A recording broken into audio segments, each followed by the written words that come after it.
You and Kat would just have to call each other.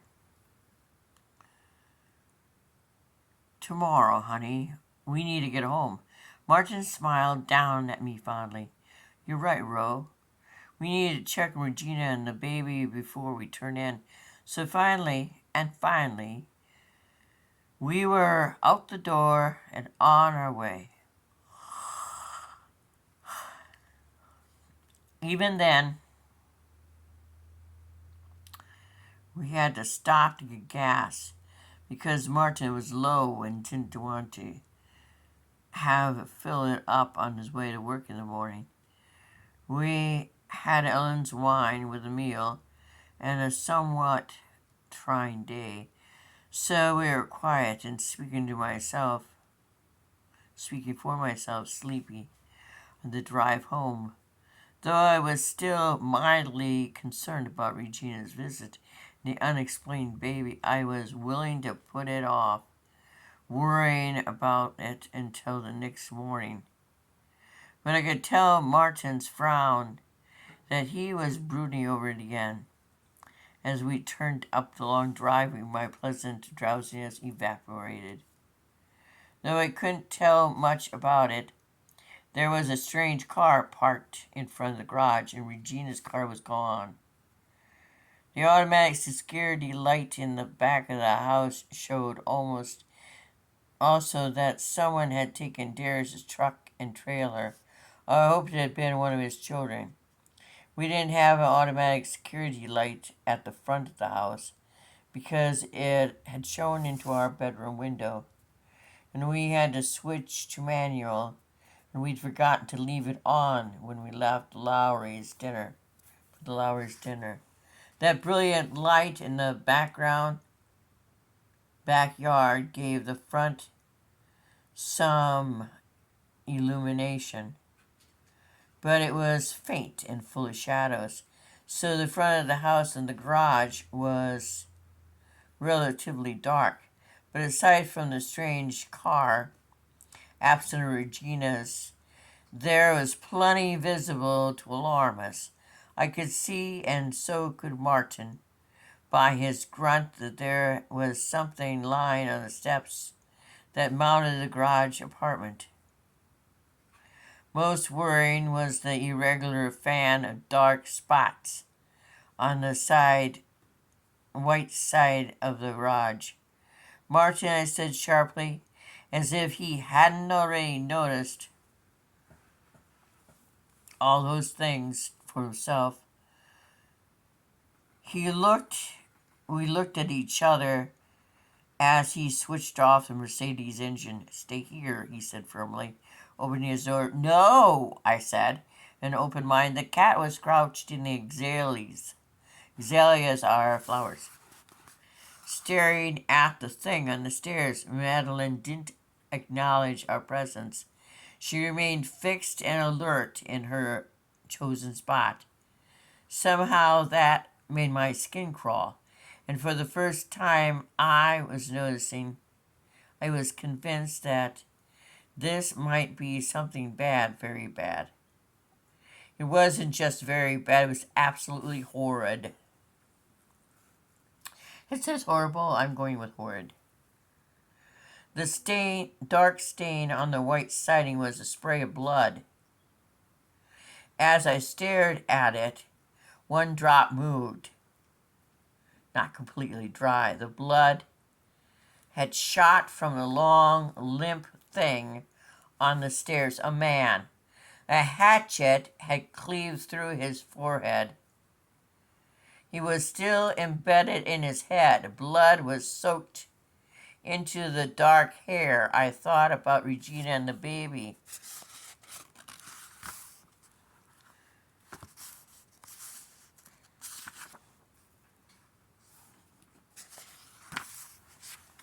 If your heart could actually move within your body, mine would have fallen to the pit of my stomach. I suspected the dead man was Craig, Regina's husband. Martin was looking up the stairs to the apartment door. There was a line of black where it should have met the frame. The door was ajar. That realization was enough to propel me over to my husband. In the dim light, I could see that he looked old and ill. All the lines time had ironed into his face seemed deeper in the shadows. And since I knew him, I knew he was thinking he had to go up those stairs and find out what was in that apartment. But he was afraid of what he'd find. Regina and the baby were his family. A light rain began to pelt down wordlessly. I laid my hand on Martin's shoulder and squeezed it before edging by the dead thing sprawled on the stairs. I tried not to look down as I sidled up with my back to the railing. I didn't want to touch the blood on either side, on the wall either. Once past the body, I went faster, but still my legs were heavy and reluctant and quivering with fear. It seemed an hour before I faced the door.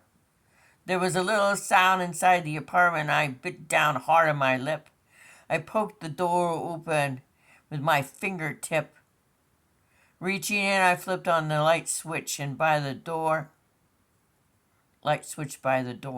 Brilliant glare illuminated the apartment, and I spent a long moment scanning for Regina's body.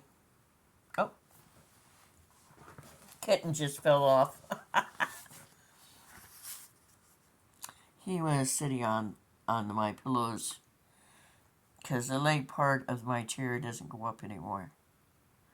A long scanning for Regina's body and blood-stained signs of a struggle. Nothing.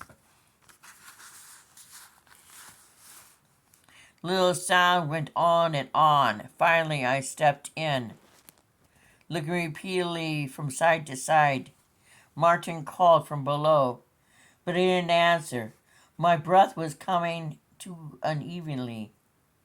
The rain began to fall more heavily, and the drumming of the raindrops on the stairs made the little apartment feel more isolated.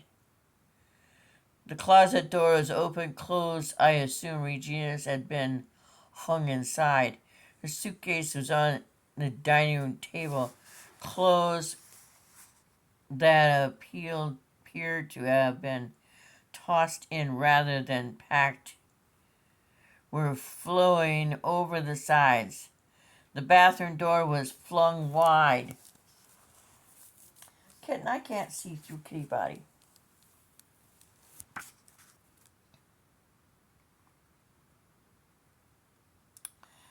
Bathroom door was flung wide, and I could see a jumble of makeup and toiletries on the counter by the sink. The only area not visible from my position by the door was the floor as the far side of the bed, and that was where the sound was coming from. I went around the bed, reasoning that with one part of my mind that nothing could be worse than what I had already seen.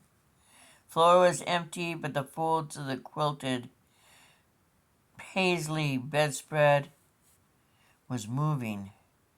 Down at the carpet level, I dropped to my knees and bent over. Holding my breath, I lifted the skirt of the bedspread. Under the bed, kicking his legs and waving his hands, was the baby. He was just beginning to get upset that his mother hadn't picked him up after his nap. He looked perfectly all right, and his red sleeper was pristine. So Regina's car was missing. Regina wasn't anywhere in the apartment.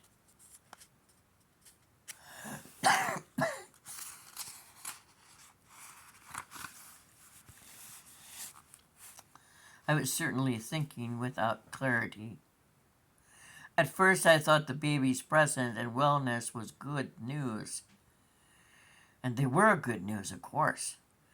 But they were only part of Martin's concern.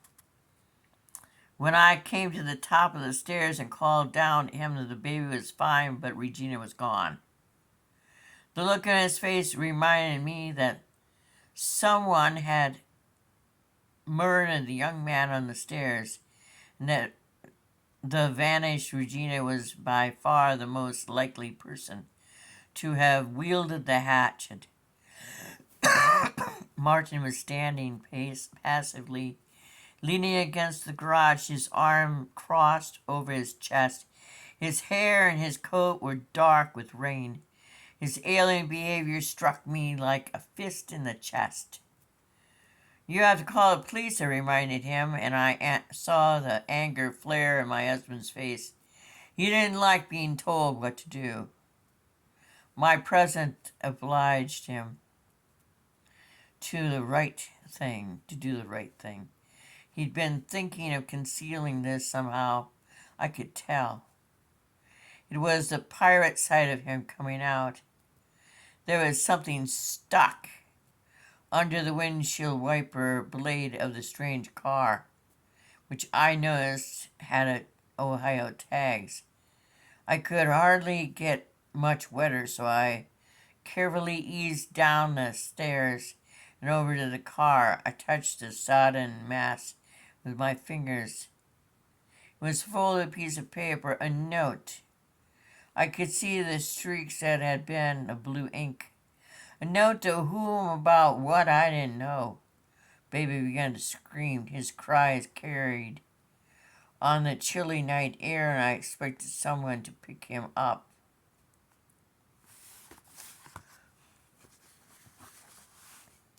And tend to his needs, and when that didn't happen, I had that Lizette calls a real moment.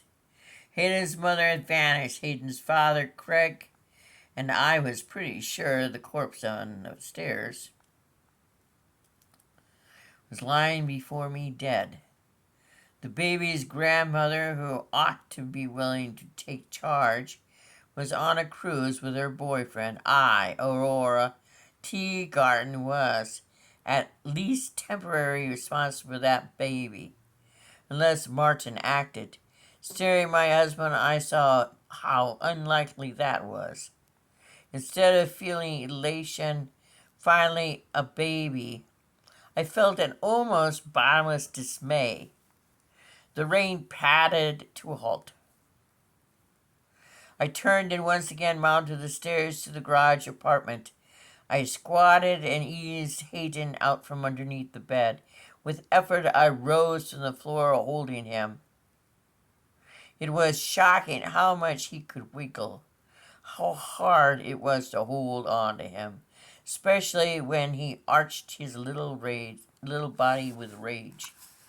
I was trembling, and it wasn't for the dead man on the stairs. Somehow I made it down the stairs and across the walkway, passing a still silent Martin, without saying anything. After unlocking the house, I reached for the security pad, only to find that it had been turned off.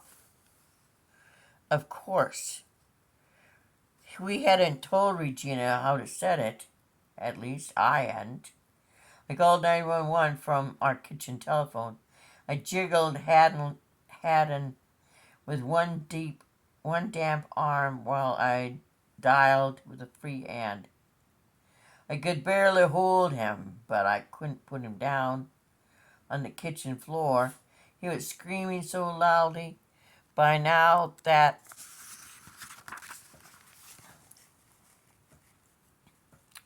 I had to repeat myself twice. At least Doris wasn't still on duty, and the dispatcher didn't seem to know that I'd already had the county police at my house twice that day. After I hung up, I could put off tending Hayden no longer. I had no idea what to do, as Hayden's needs, whatever it was, wasn't met. He screamed more, too frightened and uncertain to leave him by himself. I staggered back out into the night, toting the increasingly heavy baby, edging once more past the awful thing on the stairs, its horror was actually paling in comparison to my frenzied desire for Hayden to shut up. I wished Martin would stir himself to help me, but he was standing with his hands on the Mercedes hood, looking out into the night, that odd, introspective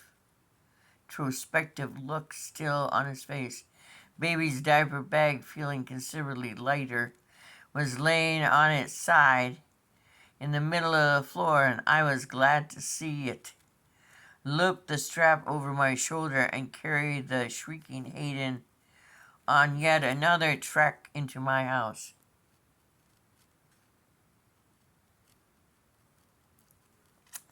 I was utterly unable to think of what to do next, but Hayden wouldn't stop crying. I tried to reason through all the noise. He must be wet or hungry, right? Or both. I wasn't that generally. What was wrong with babies? I opened the diaper bag and pulled out one of the disposable diapers Regina used. Then I had to figure it out, since I'd never even examined such a thing, much less put one on a baby. When I thought I understood the thing, I ripped the paper towel off and rolled and spread it on the kitchen table where we are most of our meals.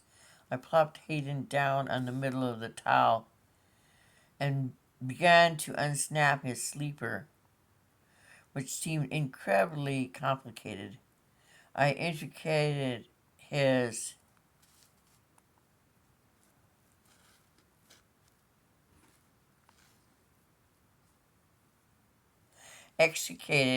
kicking legs with great difficulty and peeled off the tabs holding the diaper shut. Whew! He did need a fresh one. I had to clean him off. What with? I couldn't take my hands off him. What if he rolled off the table? This probably absorbed me so thoroughly that the sirens of the arriving car were only